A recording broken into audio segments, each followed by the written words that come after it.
Ricky Patel, my friend, joining us from the USA. Always the first guy who joins us live on Sports Today. So, where the match stands right now, it is 390 runs, is what Sri Lanka is trailing by at the moment. And remember, this is after India gave them a follow on. I'm just trying to fix up my frame so that then I can take your question. Ricky, where is Rahul? Well, Rahul, I think, is stuck somewhere. He'll try and be with us a little later. So, for this particular show, I'll be the only one. So, bear with me. And my monologues, but if you have any questions, I'll try and answer that as well. But just for those of you who did not get the chance to watch the first session on day 3 of the test match between India and Sri Lanka in Mohali, what has happened is that Sri Lanka made a good start. In the first hour, you had Nisanka and Asalanka carry on. They were a bit lucky. Nitesh, I'm very well. They were a bit lucky to begin with. There were a few close calls, but after that first hour was done on day 3, you thought that maybe Sri Lanka can have some sort of a fight back, but did not. And after that, they lost wickets in the heap and suddenly were all out, giving India a 400-run lead. When it comes to first inning, 174 is what Sri Lanka could manage. I think the few things that were to notice is the kind of shots that the likes of Nisanka played, Lakmal played, Dickowella played.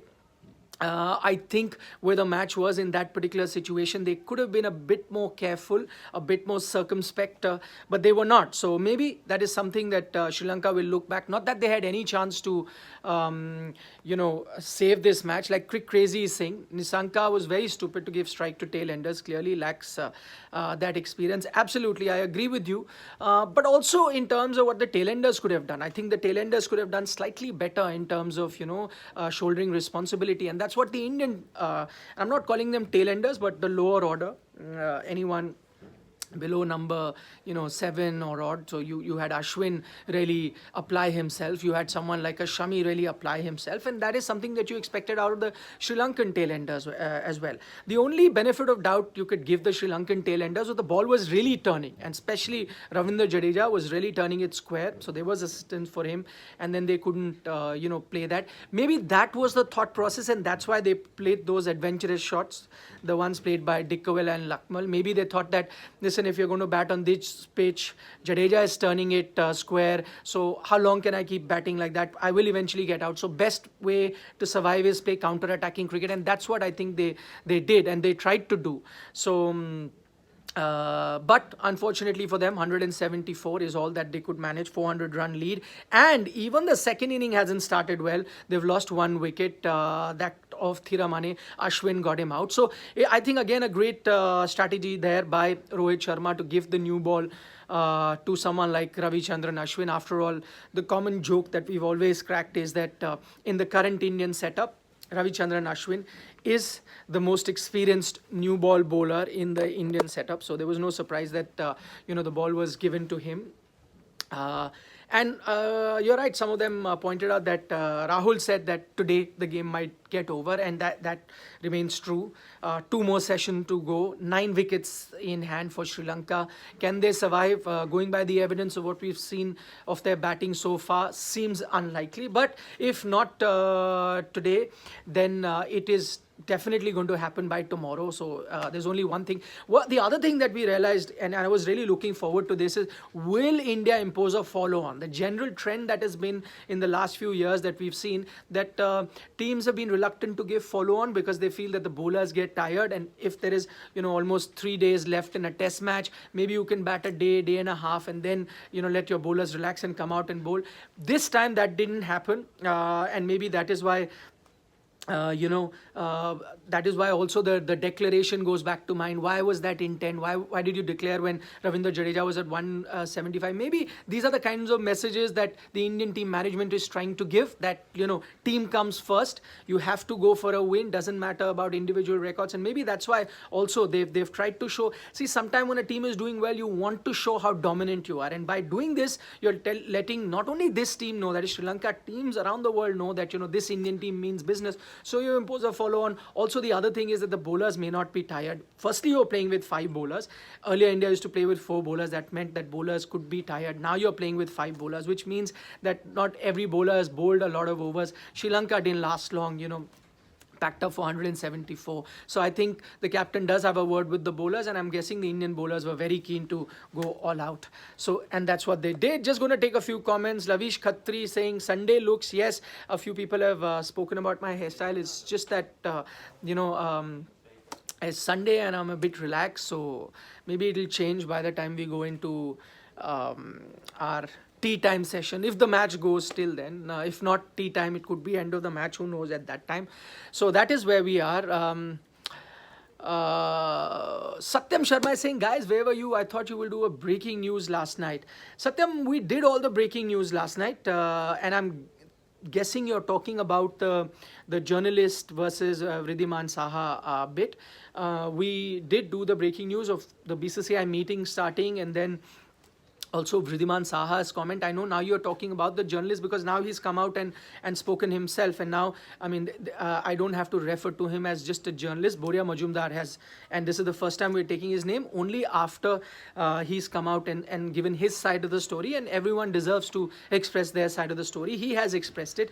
What will come out of it is not for something for me to say. It is going to be looked at by the BCCI committee, and I'm sure he should also get a fair hearing, just as Vridhiman Saha got a fair hearing, and he said things, that he's going to be filing a defamation case versus Vridhiman Saha, and I think the lawyers would be best to tackle that, and I'm not a qualified lawyer, so I don't know. But I think where that issue still stands, it stands at the same place. The grouse that Vridhiman Saha has is that of the tone that was used, that of threatening him, and I think that still stands in the sense, even though the clarification has come from the journalist. But of course, there is a context to it, and those details we don't have at the moment, and we will report on that issue. I don't think we plan to do it regularly right now, because we've just told you what is happening, and our job is not to pass opinion, but actually to report what is happening. At the moment, as I said, both people have given their side of the story. One has given it on social media, the other to the BCCI committee. Does the BCCI committee now want to speak to the journalist as well? That is for them. If they do, what comes out of it, that will keep you informed. So that's that. That's all that I will refer to that particular issue. As far as the controversy is concerned, Amit is saying, what's your opinion? I've already expressed my opinion. So I think that does not change. Mehek has also asked that question. What do you want to say about Boria? It's not about time to get the message. He instead saying sorry. He's threatening his ego. Instead of saying sorry, he's threatening. I don't know. Again, what I can tell you is, again, I can report that Vridhiman Saha had said that he will, and this is an interview he gave to us on India Today, in which he mentioned that if the journalist in question can apologize to me, then I may think about not pursuing this matter further. He said this in an interview to Sports Today. You can see it. It's on our platform. He did it while he was training for the Ranji Trophy. He said that. I don't know whether that apology has happened. If it's happened in a personal capacity, I'm not privy to it. But it's not happened publicly, and maybe really wanted it privately. So I don't know whether that has happened. But clearly, I can assume that the apology hasn't come, because the fact that Vridhiman Saha disposed in front of the committee and has spoken his mind. He spoke to us yesterday as well. That interview is also up here, where he said that everything that has happened, he has told the BCCI committee. Now, BCCI committee, we heard from Rajiv Shukla, who is the vice president of the BCCI, also said that we're listening to that matter, and we will soon take a call. You will get to know what we want to do. Then we have the journalist in question. We didn't know who he was up until now, till he put a social media post saying that his messages have been tampered with, and he has all the right to be aggrieved if that has happened. And I think Vridhiman Saha then should explain, if those messages were tampered, why did he have to tamper with those messages? But again, I reiterate, the situation, the crux of the situation still stands, which means that where did this controversy erupt? That a player felt threatened by the tone that was used by the journalist. And so even if you look at both sides of the story, that still stands. As in, that doesn't change the fact that the tone wasn't threatening, where it was written that I do not take insults lightly, and you shouldn't have done this, and things like that. So that really still stands. And again, who's right, who's wrong, what should be any sort of sanctions applied, whether it is on the player or whether it is on the journalist, that's for the BCCI to decide. What we can tell you is that whatever decision is taking, whatever news comes out of it, we will try and put that to you, just as we track any other sporting development. We'll track this as well, though for long I've held the view that journalists should not be the story. Journalists should report on the story. But why this matter is slightly different is it's because it's a player involved right now, and the player was the aggrieved party to begin with, and now because BCCI is conducting an inquiry as well, so it's no more a fringe issue. It has now become a mainstream issue after BCCI decided to conduct an inquiry, and also because a lot of players spoke about it, and the players committee also took that complaint to the BCCI, and so now it's become official, it's on paper. So just as we cover any cricket news or any sport news, we've got to cover this as well. Abhi Kamdar says, sir, what are your views on such insignificant test series? Test cricket will obviously not survive if such series are played regularly. ICC and BCCI should change the structure of the league. Abhi, I agree with you. See, while I understand that how does a team get better, and in this case, if the team is in question is Sri Lanka, and if they're going through a bit of churning, they're going through a bit of revival, then you need to play against better teams to get better. I agree, that is true. But you're right, maybe it is time to look at the tier format that we have in Ranji Trophy as well. A top tier based on your ICC ranking or how you've done in the previous ICC Test Championship cycle. Based on that, make it 2 tiers of, I don't know, 5 teams each, something like that, and then 6 teams each or whatever, and then or even 3-tier system, whatever way the folks at the ICC, the governing body of the game, the wise people that have covered cricket or have been administrator for so long, I think they can all apply their brains and then come up with an idea. And I agree, then that would make sense. That would make Test series alive. I mean, let's be honest. Vijay, thank you so much for your comments. Singh Saluja, where is Rahul? He couldn't make it. He got stuck somewhere because of some work, so he will be joining me a little later in the day. By tea time we should have him, so that is going to be there. Amit, thank you for your comments as well about the views. Ashish is saying, well played India, no surprise India is winning, top order wasted opportunity to score big, only question is how helpful these kind of wins in India's development. So Ashish, I think, so again, it's an extension of the question that was asked to me earlier, and I was saying yes, it is high time you have a tier system, and that will make Test cricket exciting. So you know that whatever happens against England, we all remember, whether it's at home, whether it's abroad, whatever is happening in a Test series versus Australia, we remember how excited we were, and I could see in the terms of interest and people watching our live broadcast as well here on Sports Today that there was a massive interest in the series in South Africa as well. That does tend to dip when you have slightly weaker teams. So maybe a tier system is not a bad idea. That will allow teams to even graduate from one tier to another if they've really improved and keep everyone happy. So you're not even neglecting a team, but you're also keeping Test cricket very competitive and compelling for viewers to watch. So that is something that can be looked at. Learn IT says, last statement was there in both chats. He says that the journalist, in which case can't threaten any player, even if international or school player. Learn IT, I completely agree with you, and that has been my stand right from the beginning, even when we did not know the identity of the journalist. So that was a very objective stand that I had, that nobody is entitled, no player is entitled, or no journalist has that sense of entitlement that he can demand an interview. It's a prerogative of the player to give an interview or not, and in this case you can always request for an interview, as I have in the past as well. Being a journalist, I have requested many players, but a lot of time players have been very kind to give their precious time to me and speak to me at length. Sometimes players haven't been. Sometimes they've pushed it to another date. Sometimes it's happened that they've spoken to somebody else and not to me. I still can't be aggrieved. I can ask him that, listen, let's say I could have said that, Vriddhi, you spoke to him, why did you not speak to him? But I can't threaten him that I don't take insults lightly and various other things. So that is something that does sound threatening to me, and nobody can do it, irrespective of the journalist in question. And I think that issue still stands, even though we've heard now both sides of the story. That has not been addressed. The tone and the threat which the player felt, that has not been addressed, either in terms of an apology or in terms of an acknowledgement. What two people are saying, one person is raising X issue, one is raising Y. They're not coinciding, as in they're not talking about the same thing. So I guess that can be done. That's why I said a committee, we can't do it. We can't be the judge and the executioners because we don't have the authority to be questioning both people and counter questioning them. We only hear versions. As I said, Vridhiman Saha has spoken to us at length on Sports Day. You can see that. The journalist in question has also put his version out, and I think you should give both of them a fair hearing. And then, of course, one would be right and the other not, and that is for the committee to decide. And for you also, I mean, as individual, I've expressed my opinion. You as individuals can also have, right to an opinion, and you must have that as well. And I'm getting to read a lot of your opinion. And with what I can read at the moment, a lot of you are sympathetic towards the player. Okay, Ayush is saying hairstyle is not looking good. Okay, Ayush, I'll fix it. I was in a bit of a hurry to get here. I was also tracking the Women's World Cup game, so I'll fix that. But thanks so much for your feedback. The women's game was very exciting. Pooja Vastakar was outstanding. They call her, Hardik Pandya of the women's team because of a lanky frame, just like Hardik Pandya is a fast bowling all-rounder, medium pace all-rounder, just like Hardik Pandya.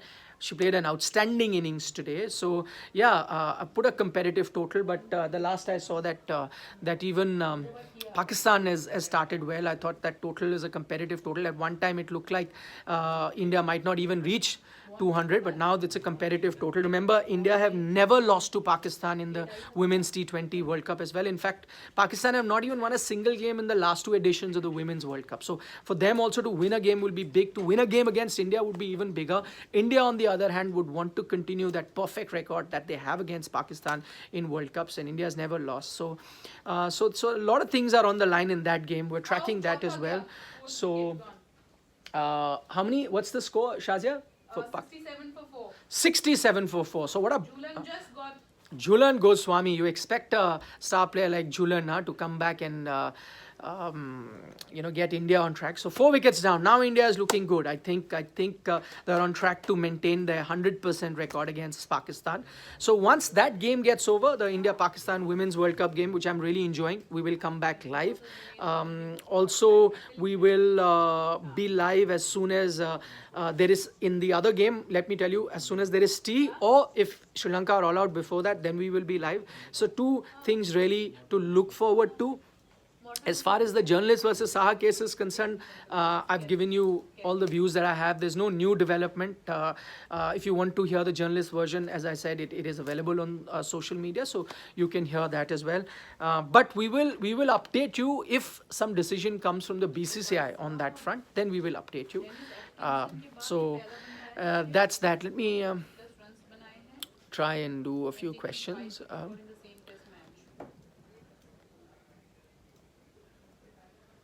Rishabh is talking about WhatsApp missed calls. Your opinion, Rishabh? I'll leave it at that. Yeah, I don't want to get into, those nitty gritties. So let Amit Sharma. What are your thoughts on Sri Lankan team's revival? South Africa has done that very well, but Sri Lanka is still in the middle of that. Very good question, Amit. I see again. I thought that the Sri Lankan team was a better test team than the white ball team. They have a lot of experience there. The batting does seem to look good, but that's not happening. And I think a lot of it is because of the politics in Sri Lanka, and cricket has been dying a slow death there. I think. The beauty, it's a small country with a very small population. Colombo is effectively a city where 70-80% of all cricketers come from. So in such a small setup, if you're going to have so much politics, imagine India, which is a massive country with different languages, different lifestyle, different thought processes, yet, the BCCI, and you must give credit to the BCCI, yet they got everyone together to have a common vision for Indian cricket and to ensure that talent keeps coming up has been absolutely fantastic. That has not happened in Sri Lanka, and I think this is where some top-level cricketers of Sri Lanka of yesterday who've ended up fighting on most of the occasions because of egos and other things, they need to come together and have a common vision. Every country goes through a bad phase. I was talking about Shane Warne a short while ago. Shane Warne became a cricketer because Australia went through a bad phase in the 80s. They lost 3 Ashes series in that decade to England. And from there on, the folks at Cricket Australia thought that, no, we must invest in youth. We need to have better talent coming in. And so they started their academy in the Australia Sports Institute, had a hostel for cricket as well. The academy is in Canberra, and from there on, Shane Warne joined that academy and became a spinner and a legend. So a lot of players from that academy went through. Damien Martin was also one of them, if I'm not mistaken. So plenty of players came out of that academy system. Sri Lanka also has that, but I think players need to put their head together. Some brilliant minds that they have, legend like. And they've been involved in cricket, but nothing good has come out of it. So maybe, I don't know, they have to align their thought processes, use their energy in one direction, have a common plan, and agree on a lot of things, and put aside the ego, and then maybe they can go. And I see no reason. And Sri Lanka, I've been a huge admirer of Sri Lankan cricket, Sri Lankan players. I absolutely love touring that country. I've gone there many times. I love the people there. I know how passionate they are about cricket, how much they enjoy watching cricket. I'm telling you, it's an experience to watch a cricket game in Sri Lanka. Such fun-loving people, absolutely love their cricket, and they deserve better. They deserve a better team.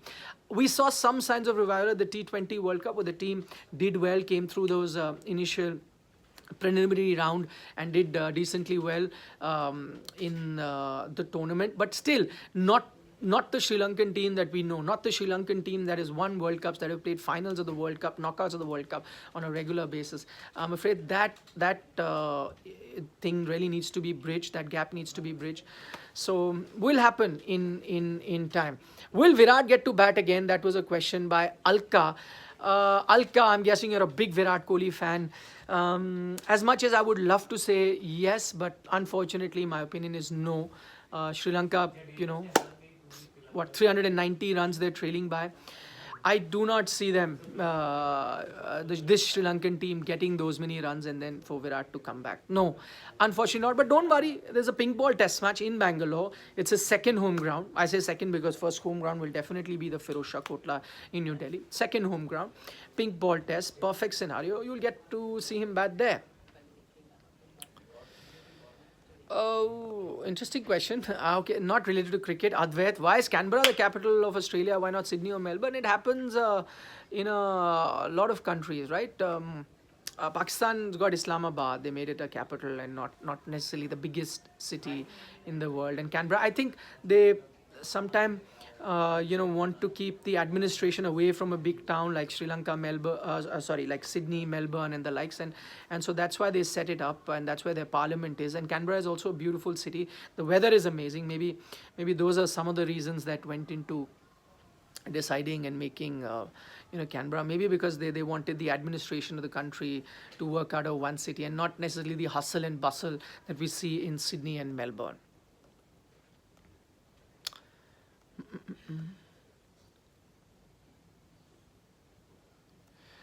Because if Jadeja would have ended up with a double century, what will be the team's benefit? Only 20 to 25 more runs on the scoreboard. So we can't compromise with individual benefit. What's your view on it? So my point is, nothing would have been lost, right? 20-25 runs more on board, sure. But what would you have lost? 20 more minutes? Would 20 more minutes have any impact on the result of this test match? No, I don't think so, right? So imagine he's taken a 5-wicket haul, 200 runs in that same test match. How many people would have done that? I mean, and how many people get a chance to get a 200 in a test match? And especially for a batsman like Jadeja, who will bat at number 7, 8 sometimes. I don't know. I think it could have been done. It could have been a memory. But now what we heard is that Jadeja himself said it. And even that defies logic for me. I know he said that Sri Lankan players were looking tired, so let's go attack them. But even if he had batted for 20 more minutes, got a double 100, maybe Sri Lankan players would have been more deflated and they would have been even more tired. So nothing would have changed. So I don't know. I don't see any logic in that. So Advait says about the Canberra thing, maybe to avoid a clash between the two cities. No, Advait, also maybe the location, Canberra is a bit more central, so maybe, you can reach different parts of the country there easily rather than, in that coast that Sydney and Melbourne are situated in. So, Taha, thank you so much for your kind comments. Archit is saying, watching from Toronto, it's great to see you in office today. Missed you the start of the play. So, Archit, what we've done is that we've decided not to do start of the day because at the end of the day, we sum up the day's play. And so nothing happens between that and the start of the day. So we're not doing start of the day. When something happens during lunchtime, then we try and, do that. So that's why we've been not doing it at start of the day, but lunchtime, because then we have certain things or developments to talk about. End of the day, we anyway have a show. So, but thanks for joining us from Toronto. And Archit says he also agrees with my stand on the controversy. Thank you so much. Sumit ji, इस issue के बारे में मैं बता चुका हूँ पहले. Just go back and see the chat earlier, and I had spoken about that. So on that note, I'm going to take your leave. As I said, 2 exciting games happening. The Women's World Cup game versus Pakistan, India looking very strong, and the test match, for all you know, it might get over today. So do subscribe to Sports Today, and then you will get a notification and you will know as in when. Abhijit, yes, I am watching from Delhi, and I'll keep giving you those updates. Thank you so much for that. Take care. Bye.